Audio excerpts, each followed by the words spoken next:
से निशाना साधा गया है जहां पर आतंकवादी ठहरे हुए थे। भारत ने उन पाकिस्तान के आम नागरिकों पर निशाना नहीं साधा है। कर्नल हमारे साथ जे सोरी साहब जुड़ गए हैं, उनसे इस पर और चर्चा कर लेते हैं। स्वागत है आपका न्यूज 18 पर। लगातार बैठकों का दौर तो चल ही रहा है, लेकिन पाकिस्तान सर डरा हुआ है, दोबारा से अटैक किया जा सकता है। पाकिस्तान को इस बात का डर सता रहा है। आप खुद भी देख रहे होंगे टेलीविजन न्यूज चैनल्स के माध्यम से कि किस तरह से वहां पर देर रात सेनाध्यक्ष जो है वो अपने मुख्यालय पहुंच गए हैं और पूरे इलाके खाली करा दिए जा रहे हैं।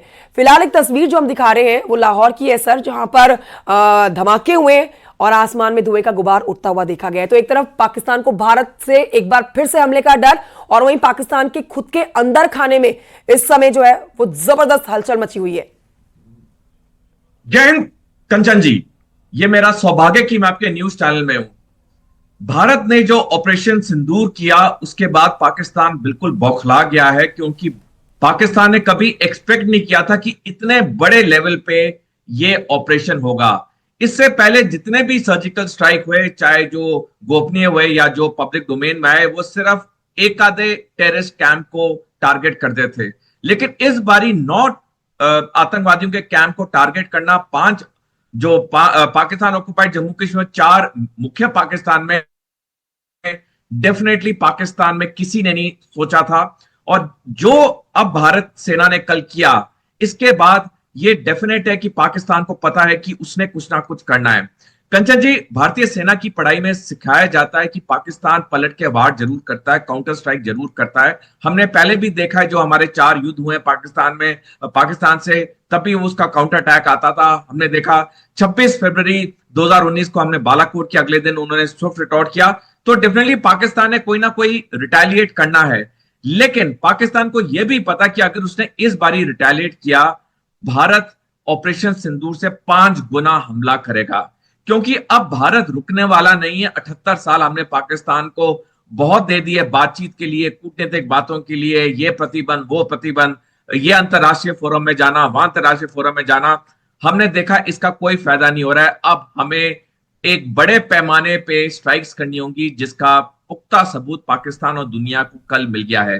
जिस तरह से ये दोनों की सोरी साहब, दोनों की कूटनीति में कितना अंतर है वो इस बात से समझा जा सकता है कि जब भारत ने पाकिस्तान के ऊपर ये हमला किया तो उन 9 जगहों को निशाना बनाया जहां पर आतंकवादी थे। उसके बाद भारत के अंदर जो और देशों के दूतावास के अध्यक्ष यहां पर मौजूद है, उनसे कल बैठकों का दौर चला, जहां पर यह बात बताई गई, जो प्रेस ब्रीफिंग भी हुई थी उसमें यह बात समझाई गई कि भारत ने पाकिस्तान के आम नागरिकों को निशाना नहीं बनाया है, सिर्फ उन जगहों को निशाना बनाया है जहां पर आतंकवादी ठहरे हुए थे या फिर आतंकवाद पाकिस्तान का फल फूल रहा था। लेकिन दूसरी तरफ अगर पाकिस्तान की कूटनीति को समझे तो आप सोडी साहब इस बात को समझाइए कि पाकिस्तान का अगला एक्शन क्या हो सकता है, क्योंकि पाकिस्तान एक तरफ हमले की धमकी दे रहा है, दूसरे देशों के साथ जुड़ के तीसरे वर्ल्ड वॉर की तरफ जाता हुआ इशारा कर रहा है पाकिस्तान। लेकिन पाकिस्तान की क्षमता को अगर देखें तो वो भारत के आगे 4 दिन भी टिकने की नहीं है। कंचन जी, बिल्कुल, भारत पाकिस्तान के डायरेक्ट युद्ध में तो पाकिस्तान की कोई स्टैंडिंग नहीं है, क्योंकि उसके पास उतना ताकत, उतना असला, उतने सैनिक नहीं है जितने भारत के पास है। तो डेफिनेटली हमने देखा है, पहले भी जो 4 युद्ध हमारे पाकिस्तान से हुए, और ये चारों युद्ध पाकिस्तान ने पहला वार किया था भारत पे, फिर भारत ने उसका जवाब दिया था। ये चारों युद्ध में पाकिस्तान कितना बुरी तरह से हारा हम सारे जानते हैं। और जैसे आपने कहा कि भारत के एक्शन में, पाकिस्तान के एक्शन में जमीन आसमान का फर्क है। भारत ने ऑपरेशन सिंदूर किया, हमने सिर्फ और सिर्फ आतंकवादी ट्रेनिंग कैंप को टारगेट किया। हमारा इतना प्रिसिशन स्ट्राइक्स थी, हमने एक भी दूसरे सिविलियन या सैनिक इंस्टॉलेशन को नहीं किया, हमने सिर्फ आतंकवादी ट्रेनिंग कैंप्स को टारगेट किया। और देखिए, कल से जो पाकिस्तान लगातार हमारे लाइन ऑफ कंट्रोल पे अंधाधुंध फायरिंग कर रहा है, चाहे पुंछ में, रजौरी में, उरी में, वो हमारे मंदिरों पे, हमारे गुरुद्वारों पे, हमारे आम नागरिकों पे हमला कर रहा है। तो इसी से दुनिया को साबित हो जाना चाहिए कि पाकिस्तान के असली मंसूबे क्या हैं, पाकिस्तान कितना फटीचर और घटिया देश है। और अब पाकिस्तान अगर भारत को डरा रहा कि वो देशों के साथ मिलकर कोई बड़ा युद्ध करेगा, वर्ल्ड वॉर करेगा, मेरे को तो बड़ी हंसी आ रही है पाकिस्तान के इस बयान में। पाकिस्तान को यह एहसास होना चाहिए, एक चीन और तुर्की को छोड़ के पाकिस्तान के साथ कोई चौथा देश नहीं खड़ा है। आज पूरी दुनिया भारत के पीछे खड़ी है। पूरी दुनिया जान चुकी है 78 साल से भारत ने कितने पाकिस्तान की ये चीजें सही हैं। दुनिया में दो ही देश हैं कंचन जी जिन्होंने आतंकवाद का सबसे ज्यादा ये ब्रंट फेस किया है। पहला इजराइल है, दूसरा भारत है। तो आज पाकिस्तान कुछ भी कह ले, कोई भी राष्ट्रीय मंच पे चला जाए, उसको सिर्फ दो ही देश समर्थन करें, चीन और तुर्की। बाकी पूरे जितने 190 देश हैं वो भारत के साथ खड़े। सर, स्ट्रैटेजिकली समझना चाहेंगे आपसे कि ये तनाव जो है भारत पाकिस्तान के बीच, जो ये तनाव है किस ओर जाता हुआ आपको नजर आ रहा है? क्योंकि देखिए, पाकिस्तान के पास सिर्फ तुर्की और अगर चीन का साथ देखें तो इन दो का साथ पाके भी भारत के साथ लड़ने और भारत के सामने टिकने की क्षमता नहीं है। भारत हर रूप से सक्षम है आज, तकनीक के लिहाज से भी और अत्याधुनिक हथियारों के लिहाज से भी। लेकिन पाकिस्तान जो यहां पर गीदड़ भभकी देता है और अपने दुश्मन को हल्का ना समझना, ये भारत गलती कभी नहीं करेगा। लेकिन यहां बीच का रास्ता निकलता हुआ आपको क्या नजर आ रहा है? क्योंकि वहां रूस ने और वहां ट्रंप ने, अमेरिका के राष्ट्रपति, जो मध्यस्थता करने की कोशिश जरूर कर रहे हैं, जो कह रहे हैं कि हम चाहेंगे दोनों देशों के बीच में शांति रहे, युद्ध ना हो और अब आगे कोई एक्शन दूसरा देश ना ले, ना पाकिस्तान ना भारत। तो यहां आपको एक बीच का रास्ता, इस तनाव को खत्म करने का रास्ता आपको क्या नजर आ रहा है? क्योंकि यह भी खबर है अंदर खाने में कि भारत चाहता है कि पाकिस्तान एक बार और एक्शन कर दे, जिसके लिए हमारी तैयारी पक्की है और इस बार इतना करारा जवाब पाकिस्तान को दिया जाएगा ताकि जो दो देश उसका साथ देने की बात कर रहे हैं, तुर्की और चाइना, वो भी अपने कदम पीछे हटा लें। कंचन जी, आपका प्रश्न बहुत गहरा और अच्छा है। मेरा नमन और सलाम आपको कि आपने ऐसा प्रश्न पूछा जिसका जवाब बहुत जरूरी है हमारे देशवासियों को जाना। कंचन जी देखिए, जब 1971 में भारत ने पाकिस्तान के दो टुकड़े कर दिए थे, वो दिसंबर 1971 का महीना था। अगले महीने 24 जनवरी 1972 पाकिस्तान में एक मुल्तान कॉन्फ्रेंस हुई जिसकी अध्यक्षता पाकिस्तान के प्रधानमंत्री जुल्फिकर अली भुट्टो ने की। उस मुल्तान कॉन्फ्रेंस में पाकिस्तान ने 3 अहम निर्णय लिए। पहला, पाकिस्तान परमाणु हथियार बनाएगा। दूसरा, आने वाले समय में पाकिस्तान भारत पे जंग करेगा जम्मू कश्मीर को अलग करने के लिए। और तीसरा, पाकिस्तान एक नई स्ट्रैटेजी अपनाएगा, ब्लीडिंग इंडिया विद 1000 कट्स, जिसके तहत भारत में अस्थिरता अशांति फैलाई जाएगी आतंकवाद को समर्थन करके। हमने देखा कि इसके कुछ साल बाद पाकिस्तान ने पहले 15 साल पंजाब में आतंकवाद को समर्थन दिया और अब 36 साल से वो जम्मू कश्मीर में आतंकवाद को समर्थन दे रहा है। अब पाकिस्तान के मंसूबे क्या हैं?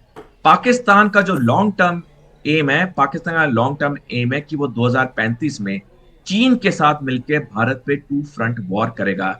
इसलिए अगले 10 साल तक पाकिस्तान जम्मू कश्मीर में आतंकवाद को जीवित रखना चाहता है, क्योंकि 2035 में पहला हमला भारत पे पाकिस्तान से आएगा और चीन उसकी मदद के लिए अरुणाचल प्रदेश के लिए भारत पे हमला करेगा। और जब पाकिस्तान भारत पे 2035 पे हमला करेगा तो वो अंतर्राष्ट्रीय समुदाय को बताएगा क्योंकि जम्मू कश्मीर में अशांति थी, अस्थिरता थी, इसलिए मैंने ये हमला किया। कंचन जी, 2 महीने पहले 17 मार्च इसी साल को जनरल उपेंद्र द्विवेदी, जो कि भारतीय थल सेना के सेना अध्यक्ष, उन्होंने बयान दिया 2 फ्रंट वॉर पॉसिबिलिटी नहीं है, अब रियलिटी है, यानी 2 फ्रंट वॉर अब वास्तविकता है, अनकोट। जो भी टाइमलाइंस पब्लिक डोमेन में 2035 की तरफ जारी है। पिछले साल 4 फरवरी 2024 को डायरेक्टर ऑफ नेशनल इंटेलिजेंस, जो कि अमेरिका सरकार का एक स्टैट्यूटरी बॉडी है, उसने अपनी एनुअल थ्रेट असेसमेंट रिपोर्ट 2024 सार्वजनिक की, जिसमें साफ शब्दों में लिखा है कि जिस तरह से पाकिस्तान, भारत और चीन के तनाव बढ़ रहे हैं, ये तीनों देश एक दूसरे के साथ अग्रसर हैं युद्ध के लिए। और जैसे मैंने आपको पहले बताया, सारी टाइमिंग 2035 तक की है। तो जो पाकिस्तान के तो लॉन्ग टर्म मंसूबे ये हैं, लेकिन मैं 1 मिनट और चाहूंगा कंचन जी देखिए, जो हमें कल सफलता मिली है, भारी सफलता मिली है ऑपरेशन सिंदूर से, अब इस सफलता को बनाए रखने के लिए भारत को 2 अहम चीजें करनी होंगी। पहला, हमें नेशनल सिक्योरिटी स्ट्रेटेजी बना के पब्लिक डोमेन में डालना होगा ताकि हमें पता चले हर नागरिक को हमारे दुश्मन अंदरूनी और बाहर के कौन है। और दूसरा, ये जो हमने ऑपरेशन सिंदूर किया है, इसे हमें लगातार अब करना चाहिए अगले 10 साल तक, क्योंकि अगले 10 साल तक जितना हम पाकिस्तान को सैनिक तौर पर कुचलेंगे उतना भारत सुरक्षित रहेगा। कंचन जी, जैसे एक जहरीले सांप को मारना जरूरी होता है इंसान का जीवन बचाने के लिए, उसी तरह भारत के सुरक्षा के लिए पाकिस्तान को सैनिक तौर पे कुचलना बहुत जरूरी है। हमारे पास सर, इसी से जुड़ा मेरा अगला प्रश्न है कि पाकिस्तान के जो अंदर अब जो बचा हुआ घमंड आप कहेंगे, या पाकिस्तान अपने आतंक को लेकर जो इतना ज्यादा पूरी दुनिया में अपने आप को प्रतिष्ठित दिखाने की कोशिश करता है, या फिर न्यूक्लियर को दिखाते हुए एक डर दिखाने की कोशिश करता है, तो वहां पर उसका ये घमंड और ये गलतफहमी वाला आत्मविश्वास टूटना बहुत जरूरी है। तो यहां भारत में जो 3 कमाल की तिकड़ी है, पीएम मोदी, नरेंद्र मोदी, अमित शाह जी और राजनाथ सिंह, और चाणक्य कहे जाने वाले अजीत डोभाल, एनएसए अजीत डोभाल, क्या इनकी तरफ से तैयारी की जा रही है कि भारत, अभी तक हमने सिर्फ 9 ठिकानों पर जाकर एक्शन लिया है, हम अभी आने वाले समय में कुछ समय के बाद जैसे पाकिस्तान में जो और ठिकाने हैं जहां पर आतंक की जो फैक्ट्री है वो दिन दुगनी रात चौगनी तरक्की कर रही है, वहां पर अटैक करेंगे? क्या ये इंडिया की तरफ से पॉसिबल है? शांति बनाए रखने की तो बात की जा रही है, क्योंकि अजीत डोभाल जी ने कहा है कि अगर पाकिस्तान ने आप कुछ एक्शन लिया तो मुंह तोड़ जवाब दिया जाएगा, लेकिन क्या अंदर खाने की वो आप बेहतर तरीके से बता सकते हैं क्योंकि आप डिफेंस एक्सपर्ट हैं। क्या ऐसा है कि भारत पाकिस्तान को पूरी तरह से उसकी हड्डी तोड़ने के लिए भारत की तरफ से क्या और एक्शन लिया जा सकता है? कंचन जी, देखिए, जैसे एक जहरीले सांप को जब हम मारते हैं उसे कई बार लठ मारना पड़ता है, वो 1-2 डंडे खा के नहीं मरता है। ऐसे ही पाकिस्तान है, जो आपने सही कहा कि इसका झूठा घमंड है, इसको हमें लगातार डंडे मारने होंगे, यानी कि हमें लगातार सैनिक कार्रवाई करनी होगी। हमारी सेना, नौसेना और वायुसेना बिल्कुल सक्षम है, सार्थक है। आज से ही नहीं, जब से हम आजाद हुए हैं हमारी सेनाएं हमेशा सक्षम और सार्थक है। जब जब उन्हें पॉलिटिकल डायरेक्टिव मिला है, हमारी सेनाओं ने भारत का झंडा ऊपर ही किया है, भारतीय का गर्व और गौरव ऊपर ही किया। हमने देखा 1971 में जब प्रधानमंत्री इंदिरा गांधी ने सेना अध्यक्ष फील्ड मार्शल मानेकशॉ को अप्रैल के दूसरे हफ्ते में बुला के बोला कि 2 हफ्ते बाद हमला करो ईस्ट पाकिस्तान पे जो बांग्लादेश है, फील्ड मार्शल मानेकशॉ ने कहा नहीं, मेरे को समय चाहिए तैयारी के लिए। और जब उन्होंने 8 महीने बाद दिसंबर में हमला किया, हमने देखा कि कैसे 16 दिन में, सिर्फ 16 दिन में पाकिस्तान के 2 टुकड़े हो गए। आपने सही कहा, जो ये चौकड़ी है प्राइम मिनिस्टर मोदी की, गृह मंत्री अमित शाह की, डिफेंस मिनिस्टर राजनाथ सिंह की और national security adviser Ajit Doval की, ये बहुत एक मजबूत, एक मैं कहूंगा चौकड़ी, एक बहुत मजबूत एक ग्रुप है जो कि अगर डायरेक्टिव देगा, हमारी सेनाएं हमेशा तैयार हैं। हमें बस पॉलिटिकल डिसीजन चाहिए। क्योंकि मैं एक चीज बताना चाहूंगा, देखिए, हमें यह भी समझना होगा सर, ये जो पाकिस्तान का डर जो है एक बार फिर से अटैक होने का, ये इस बात का अंदेशा दे रहा है कि हो सकता है भारत की तरफ से अटैक हो। क्योंकि सोचिए, जब कोई हलचल नहीं थी, हाँ, जैसे बिहार गए थे पीएम मोदी, वहां पर चुनावी जनसभा में उन्होंने कहा था कि जैसा एक्शन भारत की जनता चाहती है वैसा ही एक्शन होगा। तो पाकिस्तान इस बात के लिए पूरी तरह से आश्वस्त था कि भारत अटैक करेगा। कब करेगा वो नहीं पता था, अब अटैक तो कर दिया है। लेकिन अगर पाकिस्तान में इस बात का डर है कि भारत दोबारा अटैक करेगा, ये 4 की चौकड़ी जो है ये फिर से पाकिस्तान को नाकों तले जो है वो चने चबवाएगी, तो इस बात को तो हम मान के चल सकते हैं कि दोबारा अटैक पाकिस्तान के ऊपर होगा ही होगा कुछ समय के बाद, लेकिन होगा जरूर। कंचन जी, बिल्कुल, पाकिस्तान पे तो अब लगातार ऐसे हमले होंगे। क्योंकि आपने उदाहरण बहुत अच्छा दिया सर, उदाहरण बहुत अच्छा दिया आपने। मैं लौटूंगी आपके पास, चर्चा करूंगी इस पर। फिलहाल एक बड़ी खबर बता रहे हैं, लाहौर में नौसेना परिसर में धमाका हुआ है। ये बड़ी खबर, लाहौर में नौसेना परिसर में धमाका हुआ। एक के बाद एक आप पाकिस्तान के अंदर से नौसेना के ऊपर धमाके की जानकारी फिलहाल लाहौर से ले रहे हैं। ऐसे ही धमाकों की खबरें लगातार, या फिर पाकिस्तान की सेना के ऊपर अटैक की खबरें कल से ही आ रही हैं।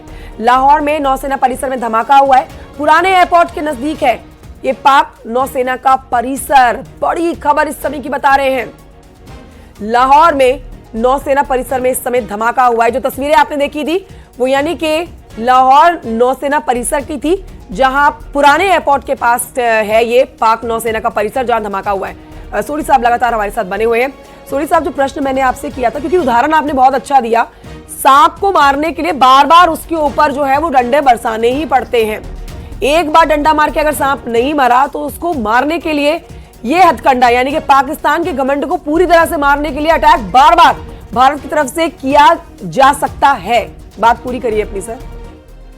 कंचन जी, बिल्कुल, ये अब रूल्ड आउट नहीं है और हम देखेंगे ऐसा होगा, क्योंकि भारत ने एक सबक को सीख ली है कि हमने कूटनीतिक बातें कर ली, प्रतिबंध लगा दिए, व्यापार बंद कर दिया, एक जगह सर्जिकल स्ट्राइक कर दी, क्या पाकिस्तान पे फर्क पड़ा? नहीं पड़ा। ये वही बात है, अगर आप एक जहरीले सांप को एक लठ मारोगे, वो वहां से तो चला जाएगा, वो थोड़ी देर बाद फिर आएगा आपको डसने के लिए।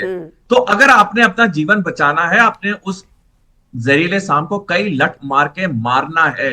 यह चीज भारत अब पूरी तरह समझ चुका है, और जो हमारी चौकड़ी है लीडरशिप की, जो हमने डिस्कस किया, वो पूरी तरह सक्षम और सार्थक है हमारी सेनाओं के साथ मिलके पाकिस्तान पे और सैनिक हमले करने की अगर जरूरत पड़े। अभी भी हमने जो कल ऑपरेशन सिंदूर किया, जैसे हमने देखा, जो कल प्रेस ब्रीफिंग हुई, हमारे फॉरेन सेक्रेटरी विक्रम मिस्री ने बहुत अच्छा एक शब्द यूज किया, नॉन एस्केलेटरी। नॉन एस्केलेटरी का मतलब है हमने पहलगाम का बदला ले लिया, इसके बाद हम कुछ नहीं करेंगे। अगर तुम नहीं कुछ करोगे, अगर तुम कुछ करोगे, तो फिर हम उसका जवाब और करारा देंगे। अगर पाकिस्तान में थोड़ी भी अक्ल है, थोड़ी भी उन्होंने कभी पढ़ाई की है एज अ देश, जो कि वैसे तो फटीचर हैं वो, उन्हें ये एक छोटे शब्द का गहरा मतलब समझ जाना चाहिए।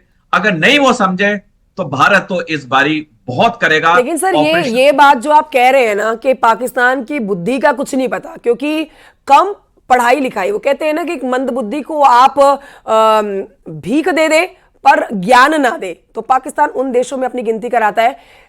रूस और यूक्रेन के बीच में लंबे समय से युद्ध चल रहा है, दोनों देशों के बीच में इतनी समझदारी से युद्ध चल रहा है कि सोचिए, रूस के सामने यूक्रेन कहीं टिकने वाला नहीं था, पर इतना लंबा उसने युद्ध खींच दिया जहां पर आम नागरिकों के ऊपर बिल्कुल भी निशाना नहीं साधा जा रहा। एक बहुत ही सिस्टमैटिक तरीके से युद्ध हो रहा है। लेकिन यही कयास अंतरराष्ट्रीय लेवल पर भारत और पाकिस्तान के बीच में जब युद्ध के लगाए जाते हैं, तो यही कहा जाता है कि पाकिस्तान के दिमाग का कुछ नहीं पता है।